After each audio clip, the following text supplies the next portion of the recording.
You, John Fitzgerald Kennedy, do solemnly swear I, John Fitzgerald Kennedy, do solemnly swear that you will faithfully execute the office of President of the United States that I will faithfully execute the office of President of the United States and will, to the best of your ability, and will, to the best of my ability, preserve, protect, and defend the Constitution of the United States. preserve, protect, and defend the Constitution of the United States. So help you God. So help me God.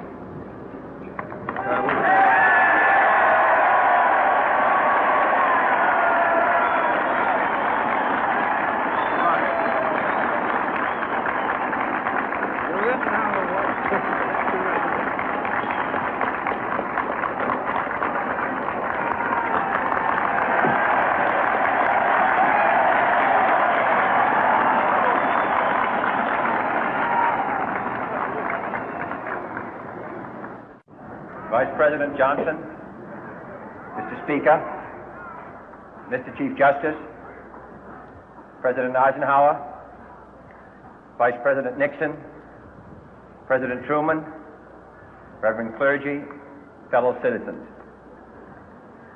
We observe today not a victory of party, but a celebration of freedom, symbolizing an end as well as a beginning, signifying renewal as well as change.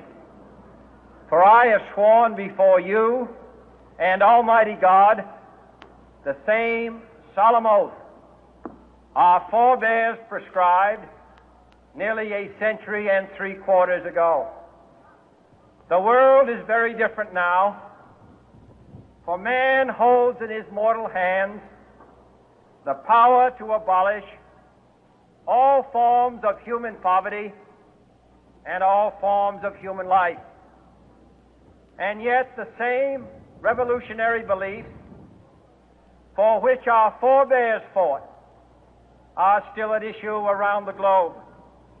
The belief that the rights of man come not from the generosity of the state, but from the hand of God. We dare not forget today that we are the heirs of that first revolution. Let the word go forth from this time and place to friend and foe alike that the torch has been passed to a new generation of Americans born in this century, tempered by war, disciplined by a hard and bitter peace, proud of our ancient heritage, and unwilling to witness or permit the slow undoing of those human rights to which this nation has always been committed and to which we are committed today at home and around the world.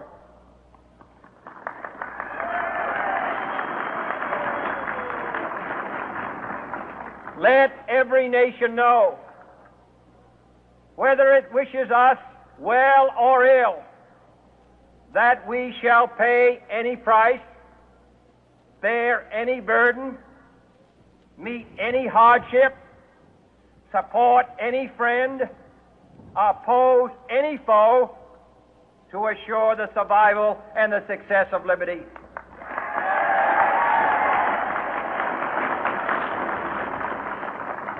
This much we pledge and more.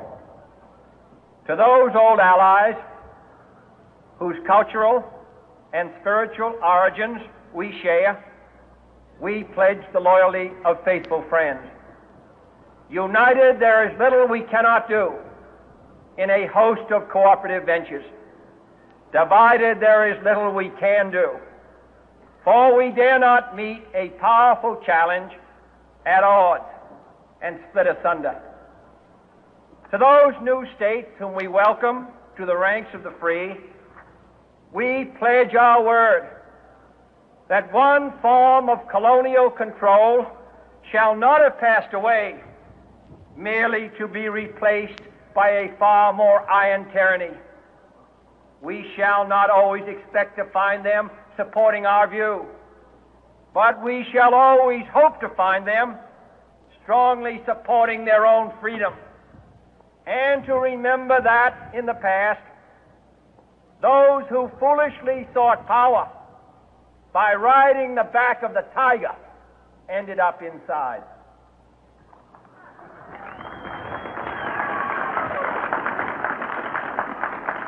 To those people in the huts and villages of half the globe struggling to break the bonds of mass misery, we pledge our best efforts to help them help themselves for whatever period is required, not because the communists may be doing it, not because we seek their votes, but because it is right. If a free society cannot help the many who are poor, it cannot save the few who are rich.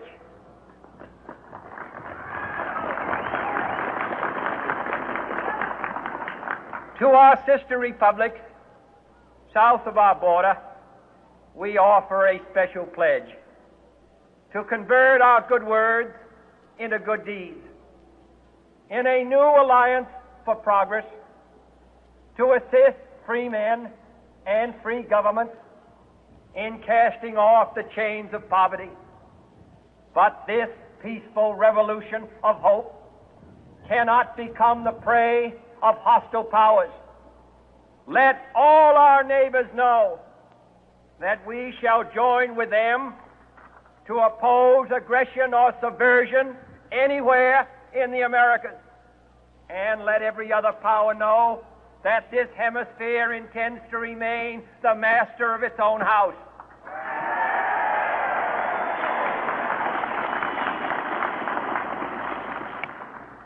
To that World Assembly of Sovereign States, the United Nations, our last best hope, in an age where the instruments of war have far outpaced the instruments of peace, we renew our pledge of support to prevent it from becoming merely a forum for invective, to strengthen its shield of the new and the weak, and to enlarge the area in which its writ may run.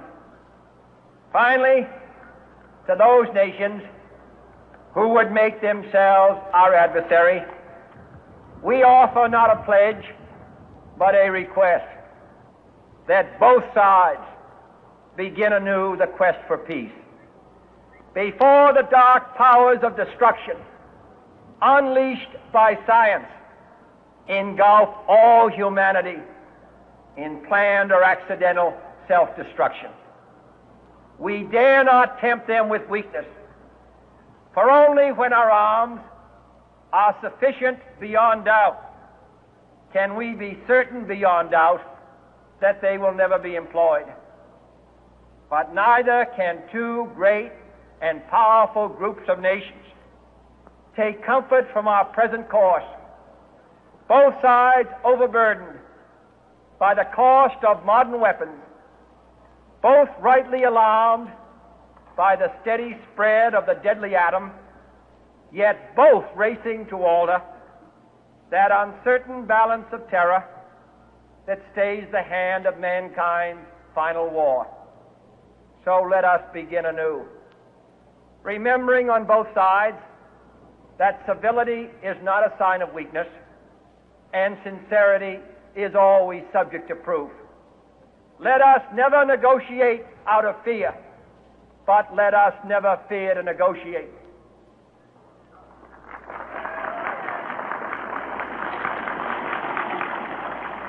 Let both sides explore what problems unite us, instead of belaboring those problems which divide us.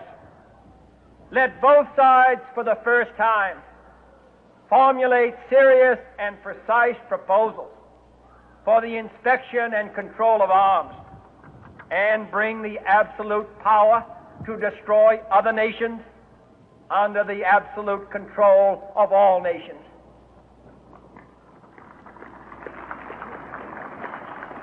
Let both sides seek to invoke the wonders of science instead of its terrors. Together, let us explore the stars, conquer the deserts, eradicate disease, tap the ocean depth, and encourage the arts and commerce. Let both sides unite to heed in all corners of the earth the command of Isaiah to undo the heavy burden and let the oppressed go free. And if a beachhead of cooperation may push back the jungle of suspicion, let both sides join in creating a new endeavor, not a new balance of power, but a new world of law, where the strong are just and the weak secure and the peace preserved. All this will not be finished in the first 100 days, nor will it be finished in the first 1,000 days, nor in the life of this administration, nor even perhaps in our lifetime on this planet. But let us begin.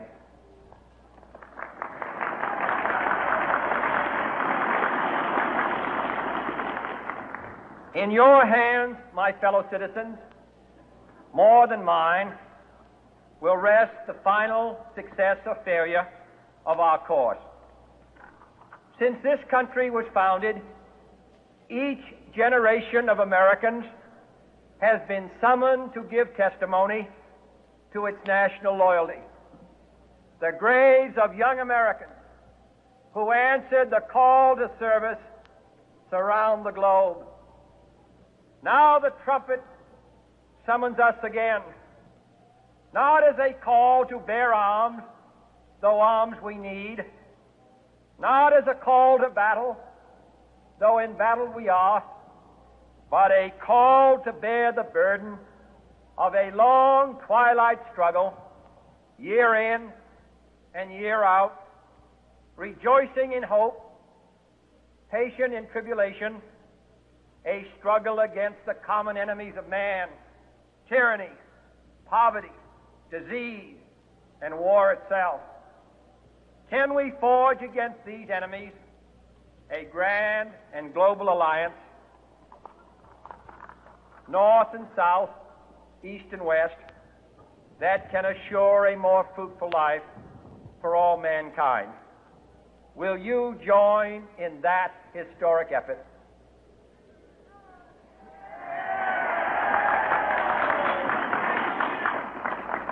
In the long history of the world, only a few generations have been granted the role of defending freedom in its hour of maximum danger.